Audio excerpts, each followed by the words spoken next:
पुणे पोश केस 18 मई 2024।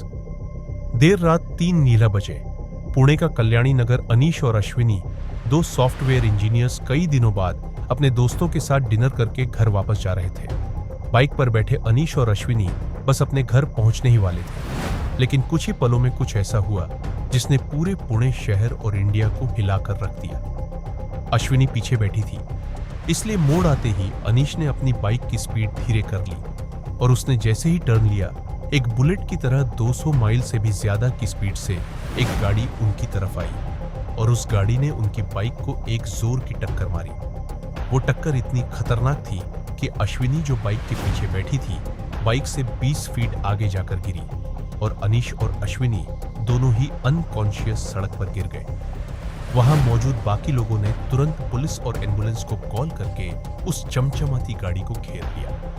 वो गाड़ी कोई आम गाड़ी नहीं, बल्कि दुनिया की सबसे महंगी गाड़ी में से एक पोर्श थी। उस गाड़ी में से एक 17 साल का लड़का वेदांत निकला। जैसे ही वहां मौजूद लोगों को रियलाइज हुआ कि वेदांत ड्रंक था, उन सब ने उसे मिलकर मारना शुरू कर दिया।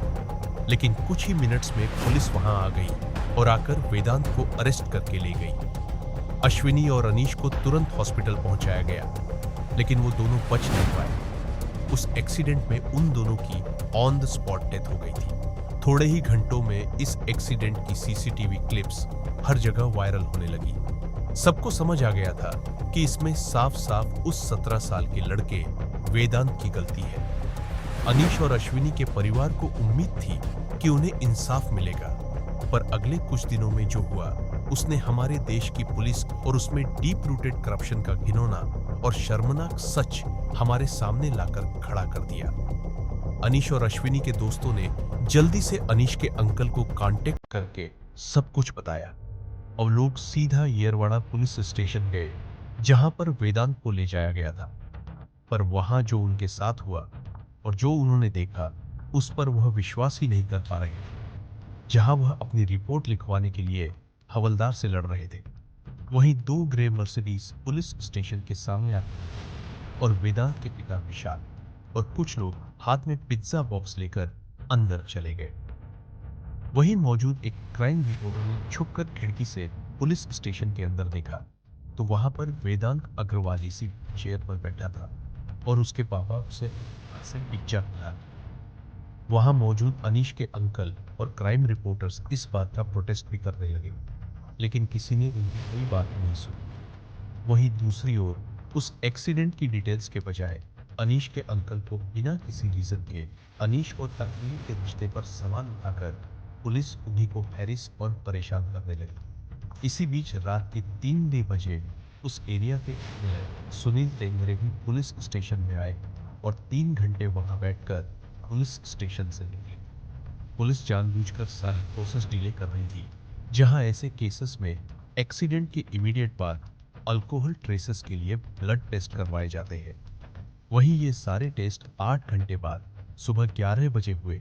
जब टेस्ट के रिजल्ट्स आए तो सब शॉक थे, क्योंकि सारे रिजल्ट्स नेगेटिव थे। पुलिस ने वेदांत को क्लीन चिट दे दी और उसे बेल मिल गई। क्योंकि वेदांत 17 साल का था, इसलिए अगली दोपहर को पुलिस ने प्रोसीजर के हिसाब से यह केस जस्टिस जुवेनाइल बोर्ड के सामने प्रेजेंट किया। जस्टिस जुवेनाइल बोर्ड ने वेदांत का केस सुना, लेकिन उन्होंने उसके बाद जो फैसला सुनाया उसने पूरे देश को आक्रोश से भर दिया।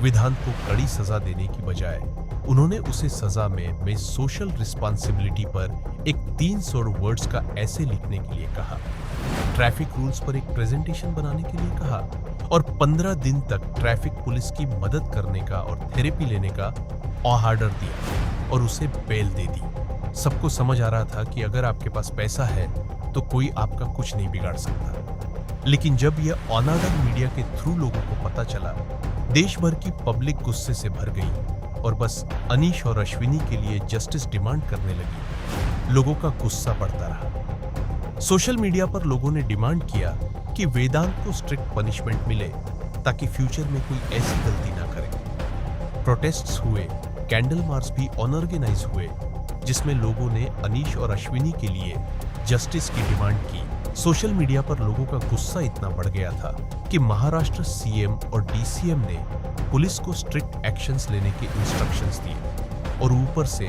ऑनर्डर्स आने के बाद मानो इस केस का रुख ही बदल गया। सबसे पहले जुवेनाइल जस्टिस बोर्ड ने विधान की बेल कैंसिल की और उसे जुवेनाइल ऑब्जर्वेशन होम भेज दिया। लेकिन अभी भी पुलिस की नई इन्वेस्टिगेशंस के जरिए पावर और पॉलिटिक्स का एक घिनौना सच सामने आना बाकी था। दरअसल वेदांत के अनीश और अश्विनी को मारने के बाद उसकी फैमिली ने ट्राई किया कि वह सारा ब्लेम उनके ड्राइवर पर डाल दे। उन्होंने यह बयान भी दिया कि उस रात गाड़ी ड्राइवर चला रहा था, पर कई सारे आई विटनेसेस ने देखा था कि गाड़ी वेदांत ही चला रहा था और यह बात सीसीटीवी में भी कैद थी, जिसकी वजह से यह बयान एक्सेप्ट नहीं किया गया। और तो और कुछ ही दिन बाद उनका ड्राइवर भागते हुए पुलिस के पास आया और उसने बताया कि जब उसने वेदांत का सारा गुनाह अपने सर पर लेने से मना कर दिया, तब वेदांत की दादाजी और पिता ने उसे किडनैप करके उसे एक कमरे में बंद कर दिया ताकि वह उससे फोर्सफुली एक क्राइम कमिट करवा सके। ड्राइवर ने यह भी एडमिट किया कि उस रात उसने वेदांत को ड्रंक हालत में गाड़ी चलाने से मना भी किया था, पर वेदांत ने उसकी एक नहीं सुनी। जब उसने वेदांत के पापा को फोन करके यह बताने की कोशिश की तो उन्होंने उल्टा ड्राइवर को ही डांट दिया। उन्होंने कहा कि वेदांत उनका बच्चा है, वह जो चाहे वह कर सकता है।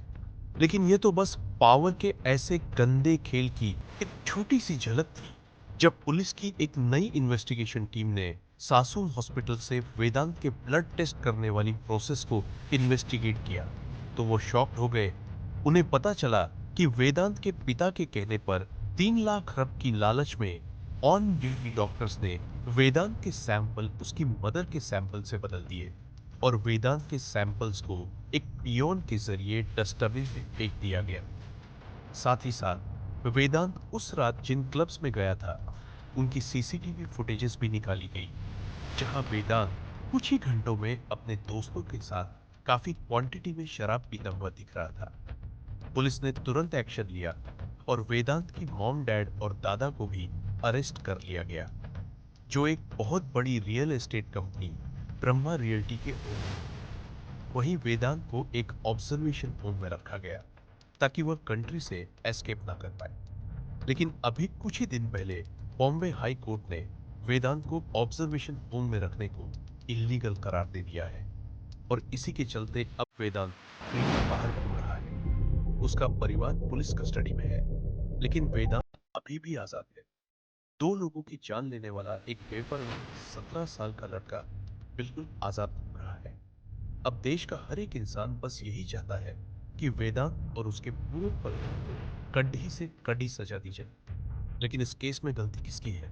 17 साल के बिगड़े हुए वेदांत की, जिसने पैसे के नशे में 2 लोगों की जान ली, या उसके पेरेंट्स की, जिसने वेदांत को कभी अच्छे वैल्यूज और मोरल्स दिए ही नहीं, या एक करप्ट सिस्टम जिनके लिए कुछ पैसे 2 लोगों की जान से ज्यादा कीमती है?